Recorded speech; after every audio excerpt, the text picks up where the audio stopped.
Morning, everybody. How are you?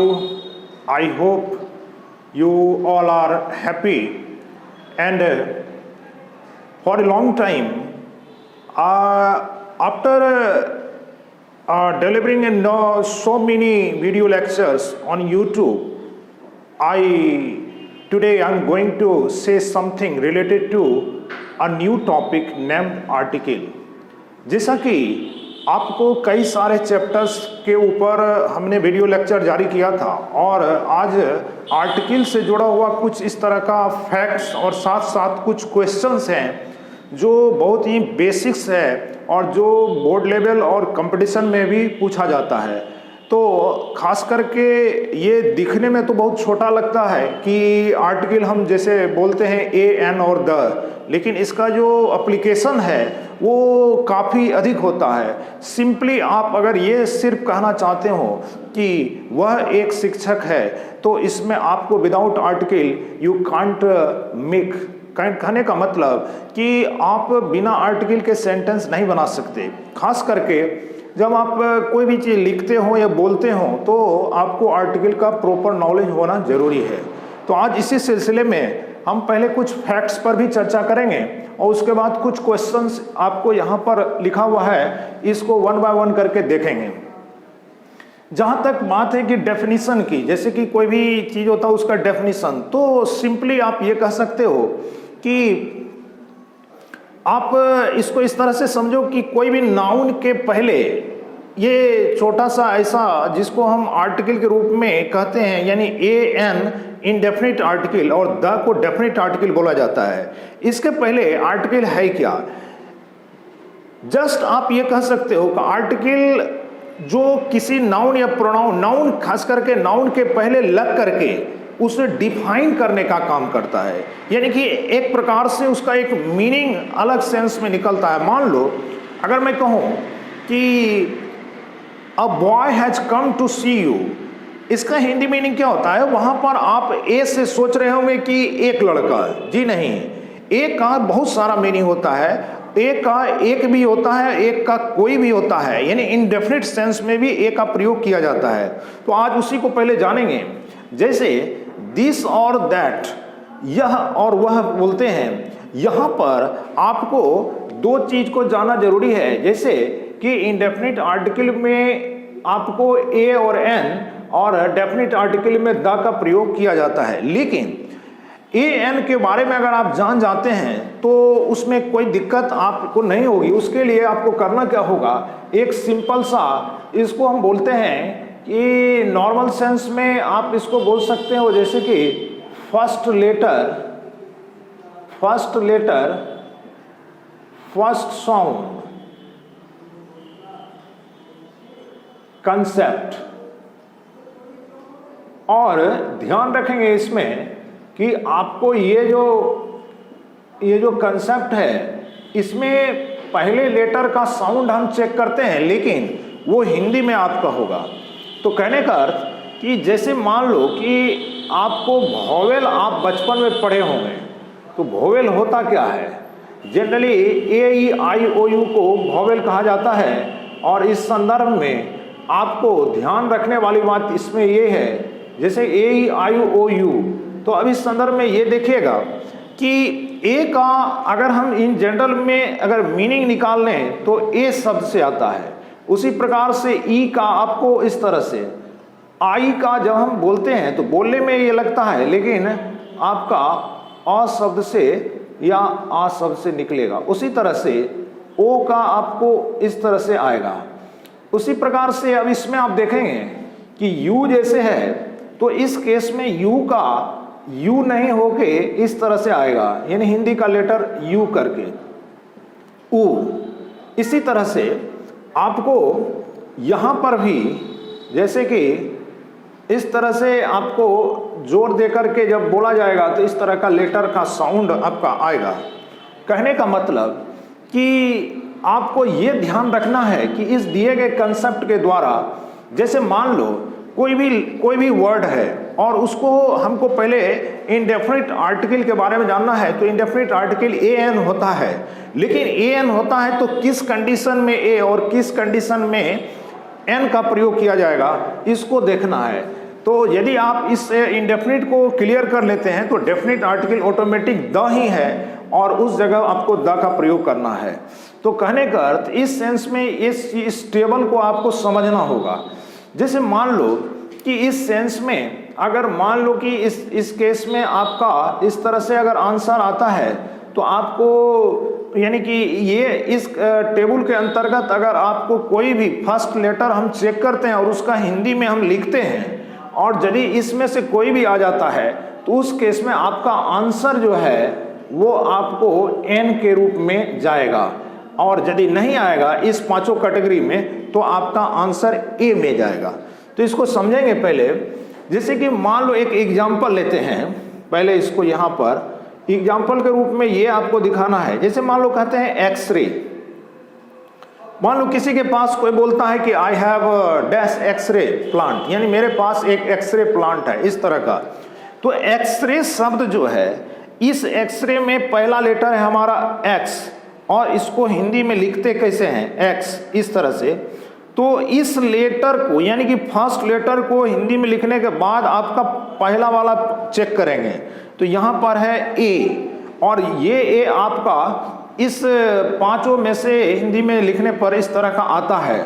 तो जब भी इसमें से पांचों में से किसी में भी अगर आ जाए फर्स्ट लेटर को हिंदी में लिखने पर तो उस अवस्था में आपका आंसर एन के रूप में जाएगा, यानी कि वहां पर आप एन का प्रयोग करेंगे इसके सेंस में। मान लीजिए अभी जैसे हम कहते हैं कि ऑनेस्ट, तो ऑनेस्ट जब हम लिखते हैं, मान लो कि हम कहते हैं कि he is an honest boy, तो एन कैसे हुआ उसको वेरीफाई करेंगे।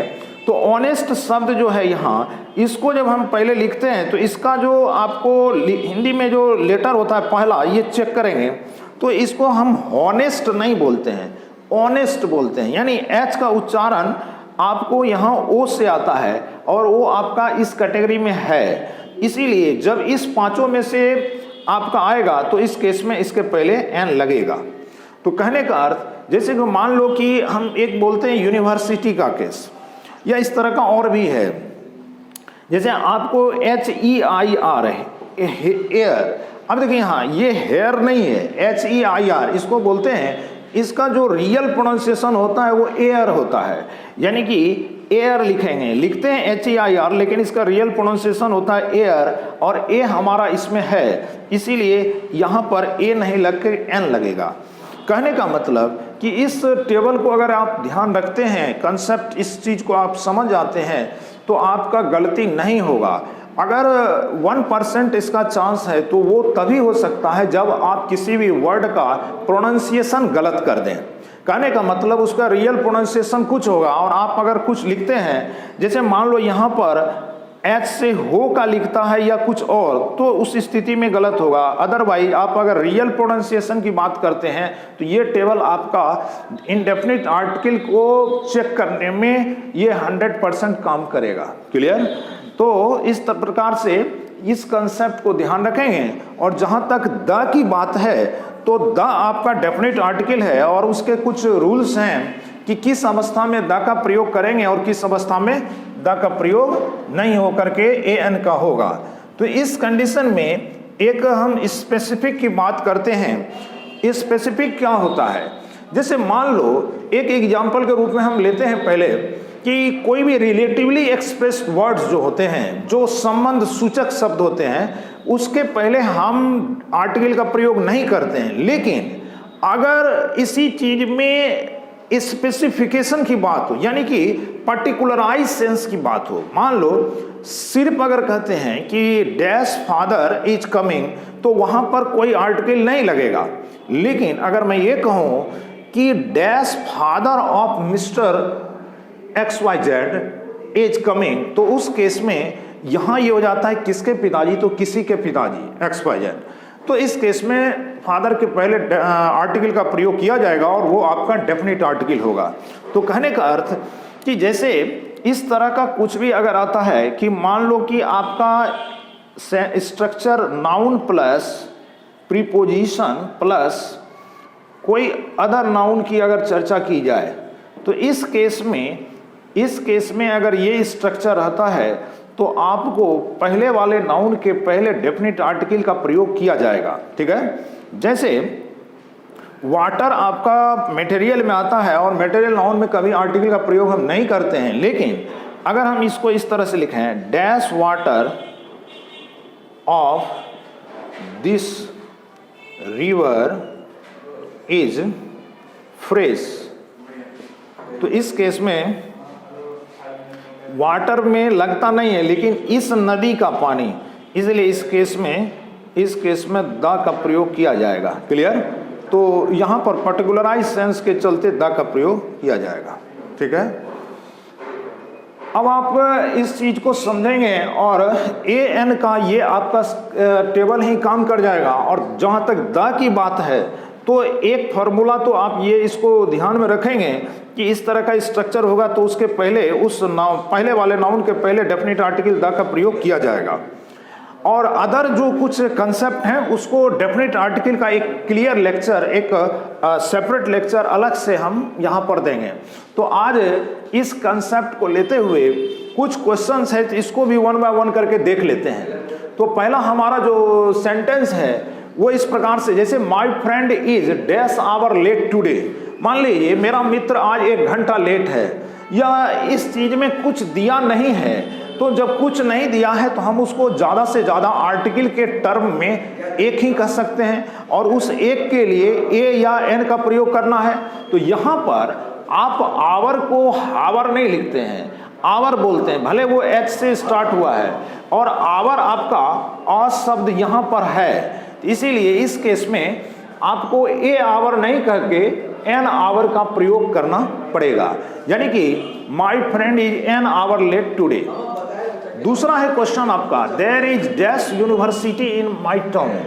अब देखिए इस केस में यूनिवर्सिटी, अब आपको यह भी ध्यान रखना है कि यूनिवर्सिटी में स्टार्टिंग, बचपन में आप पढ़े होंगे कि कोई भी वैसा वर्ड जो स्टार्ट हो रहा हो कोई ना कोई वॉवेल से, तो आप उसके पहले एन का प्रयोग करते थे, लेकिन नहीं, आप यहाँ पर थोड़ा सा आप समझ के क्लिक करेंगे।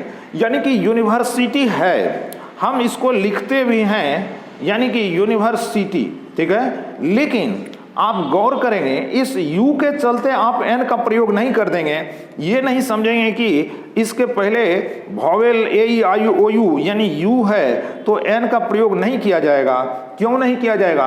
क्योंकि इस यूनिवर्सिटी कहने से पहला जो हिंदी में हम इसका जो प्रोनाउंसिएशन होता है उस पहले वर्ड का, वो आपका यूनिवर्सिटी लिखने से हम यू शब्द से जिक्र होता है, यानी पहला जो होता है यू से।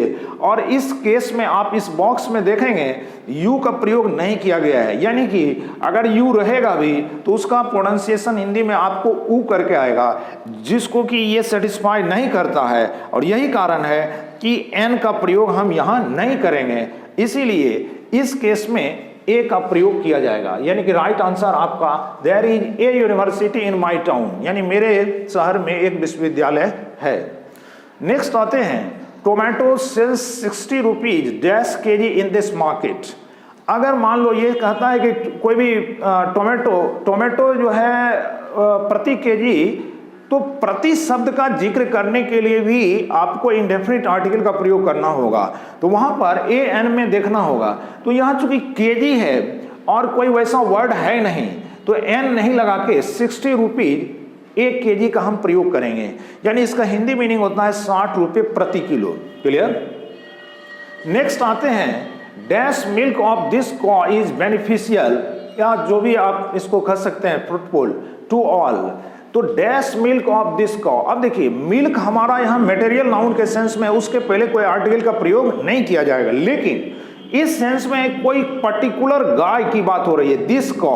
तो इस सेंस में जब इस तरह का स्ट्रक्चर मैंने पहले यहाँ लिखा है कि अगर इस तरह से, यानी मटेरियल नाउन में आर्टिकल का प्रयोग नहीं किया जाएगा, लेकिन अगर सेंटेंस के सब्जेक्ट में इस प्रकार का स्ट्रक्चर दिखता है, noun plus preposition plus other noun का, तो पहले वाले नाउन के पहले आर्टिकल का प्रयोग किया जाएगा। तो इस केस में डैश मिल्क ऑफ दिस कॉ में मिल्क के पहले द का प्रयोग इस केस में करेंगे, यानी कि राइट आंसर के रूप में आपका द यहां पर जाएगा, यानी कि the milk of this cow is beneficial to all. Clear? ठीक है। नेक्स्ट आते हैं dash rich are respected everywhere. अब देखिए रिच मीन्स अमीर इस तरह से कहते हैं, लेकिन आप ध्यान देंगे इसके लिए एक मैं और भी यहाँ पर एक कंसेप्ट है कि अगर द प्लस एडजेक्टिव का कहीं प्रयोग आप देखते हैं तो उसका मीनिंग यानी वो कन्वर्ट हो जाता है प्लूरल सेंस में और प्लूरल नाउन में कन्वर्ट हो जाता है और उससे प्लूरल वर्ब भी हम लेते हैं। तो इस केस में सिर्फ रिच कहने से अमीर नहीं, यहाँ पर द अगर हमारा आ जाता है तो इसका मतलब होता है अमीर लोग, और उस केस में आर आपका सही है और यहाँ पैसिव फॉर्म में इसको बनाया गया है तो यहाँ पर द का प्रयोग किया जाएगा क्योंकि द रिच कहने से होता है अमीर लोग। क्लियर। नेक्स्ट आते हैं he has dash costly umbrella. अब देखिए यहाँ अगर सिर्फ अम्ब्रेला रहता है वहां तो उस केस में आप अम्ब्रेला के लिए यू के आधार पर आ शब्द का प्रयोग होता है पहला और आ आपका है तो एन अम्ब्रेला जाता, लेकिन यहाँ पर है कि कॉस्टली एडजेक्टिव यहाँ पर, तो कॉस्टली अम्ब्रेला कैसा है अम्ब्रेला तो कॉस्टली है, यानी कि कुछ भी इस तरह से हो सकता है, वाइट भी हो सकता है, कुछ भी एडजेक्टिव के टर्म में। तो उस केस में क्या होता है कि इसका जो वैल्यू है वो एक तरह से खत्म हो जाता है और उस केस में आपको इसके अनुसार से चलना होगा। तो यहां पर ए काउंटेबल फॉर्म में ए का प्रयोग करेंगे। इसी प्रकार से dash cost of this item is increasing, यानी इस वस्तु का जो कीमत है वो बढ़ रहा है। तो आप इसको कैसे बोलेंगे, तो अब देखिए यहां पर कॉस्ट, यहां आपको इस फैक्टर से चलना है, cost of this item preposition भी है और फिर नाउन का प्रयोग किया गया है। तो कहने का मतलब इस केस में ए एन का प्रयोग नहीं होगा, यहां सुटेबल है आपका डेफिनेट आर्टिकल द, तो इस केस में लिखेंगे द कॉस्ट। क्लियर। नेक्स्ट आते हैं, नेक्स्ट जो आपका क्वेश्चन है ये आपका कंसेप्चुअल है, यानी कुछ ऐसे भी डेफिनेट आर्टिकल में आपको दिखेगा जो फिक्स्ड है। अब मान लो कि यहाँ पर गंगा किसी व्यक्ति का नाम नहीं है, अगर व्यक्ति का रहता तो किसी प्रॉपर नाउन के पहले आप आर्टिकल का प्रयोग नहीं करते हैं। अगर करते हैं इनडेफिनिट सेंस में तो उसका मीन्स इनडेफिनिट का होता है। मान लो अगर मैं कहूँ कि a Mohan has come to meet you, इसका मतलब एक मोहन आया है नहीं बल्कि कोई मोहन आपसे मिलने आया है। क्लियर। तो यहाँ पर गंगा चूंकि नदी का नाम है, यहाँ पर रिवर से भी आप समझ सकते हैं, इसीलिए कोई भी नदी के नाम के पहले रिवर के पहले डेफिनेट आर्टिकल लगेगा, तो इस केस में आप यहाँ पर द का प्रयोग करेंगे। नेक्स्ट आता है dash boy has come to meet you. अब देखिए यहाँ पर ये कॉमन नाउन है तो द बॉय से कहने से मतलब कोई खास लड़का कह सकते हैं, या द बॉय कहने से आपको कॉमन नाउन के सेंस में अगर द लगाते हैं तो उससे संपूर्ण उसके बॉय का बोध होता है, इन्हें संपूर्ण बिरादरी का बोध कराता है। इस सेंस में हम इनडेफिनिट सेंस का आर्टिकल ए का प्रयोग करेंगे, यानी कि a boy has come to meet you मतलब एक लड़का नहीं कोई लड़का। ए से अनसर्टेनिटी का बोध होता है, यानी अनिश्चित, कोई लड़का आया है जिसको हम जान नहीं रहे हैं, तो इस केस में आप ए भरेंगे। नेक्स्ट आता है there is dash old elephant in my village. अब यहाँ देखो ओल्ड, तो ओल्ड ऐसे भी आप देख सकते हो, तो ओ आपका पहला लेटर ओल्ड से अगर जाते हैं तो ओ का हमारा ओ से है, और ये पहला जब हम लिखते हैं तो ये एन में आएगा, यानी कि एन का प्रयोग यहाँ पर किया जाएगा। क्लियर। ठीक है। नेक्स्ट आते हैं dash milk is sweet and beneficial to us. अब देखो यहाँ कि ये मिल्क हमारा क्या है मटेरियल नाउन, मटेरियल में कभी भी आर्टिकल का प्रयोग नहीं किया जाता है, इसीलिए आपको यहाँ पर कोई भी आर्टिकल का प्रयोग नहीं किया जाएगा, डायरेक्ट लिखेंगे milk is sweet and beneficial to us. Next जो क्वेश्चन है इसको आप अच्छे से समझेंगे, जैसे कि मान लो कोई भी आइटम है, कोई भी इस तरह का, अगर उसमें कंटिन्यूअस इंक्रीज या डिक्रीज की बात हो रही हो तो उस केस में हम इस प्रकार का, ये एक प्रकार से कंपैरेटिव के फॉर्म में हम यूज करते हैं, और मोर का मतलब होता है ज़्यादा। तो इस केस में क्या होता है कि जितना हम पाते हैं उतना हम और चाहते हैं, तो यानी कि सेम वे में अगर घटने या बढ़ने की बात हो तो उस केस में मोर के पहले द का प्रयोग किया जाएगा, यानी the more we get the more we want. Clear. Second last है, he came to this meeting without dash pen. अब कोई भी काउंटेबल नाउन है तो वो हमेशा सिंगुलर फॉर्म में ए लेगा, यानी कि विदाउट अ पेन। क्लियर। अब नेक्स्ट जो है ये आपका इस प्रकार से है, जैसे कि हमने इसकी चर्चा अभी जस्ट किया कि dash father of mister Raju is dash engineer. अब इसमें देखिए दो दो आर्टिकल को आपको भरना है।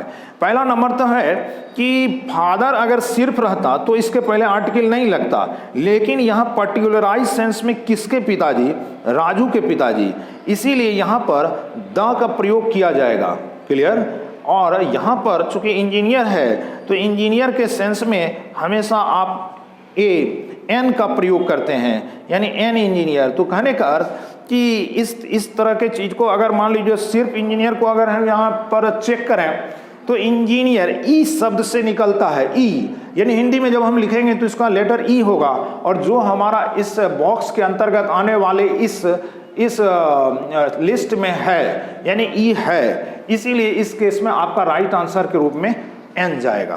तो आज इस क्लास में हमने चंद क्वेश्चन और उसके साथ साथ कुछ एक कंसेप्ट को, जो कि first letter first sound concept के रूप में हम इसे जानते हैं, और इस पर कुछ जैसे इस तरह का कुछ कंसेप्ट है, इसको भी ध्यान रखिएगा। और आपका बाकी जो इंडेफिनिट आर्टिकल इस बॉक्स को आप अच्छे तरह से समझ लेते हैं तो इंडेफिनिट आर्टिकल का पूरा काम यही कर देगा। अब बची बात डेफिनिट का, तो डेफिनिट में कुछ इस तरह के जो कंसेप्ट हैं इसको आपको ध्यान रखना है, और कुछ रेडीमेड है जो कि आने वाले एक सेपरेट लेक्चर में वो होगा आपका डायरेक्ट, आपको डेफिनेट आर्टिकल पर कुछ हम कंसेप्ट देंगे और उस पर कुछ प्रैक्टिस भी करने के लिए। तो नेक्स्ट में आपको डेफिनेट आर्टिकल के बारे में हम चर्चा करेंगे। तो आज के लिए मैं समझता हूँ कि आज आप इसको समझ गए होंगे। अगर कोई भी दिक्कत हो तो आप कमेंट सेक्शन में कमेंट कर सकते हैं, इसको हम देखेंगे। ठीक है, तो आज का क्लास यहीं तक। So thank you very much.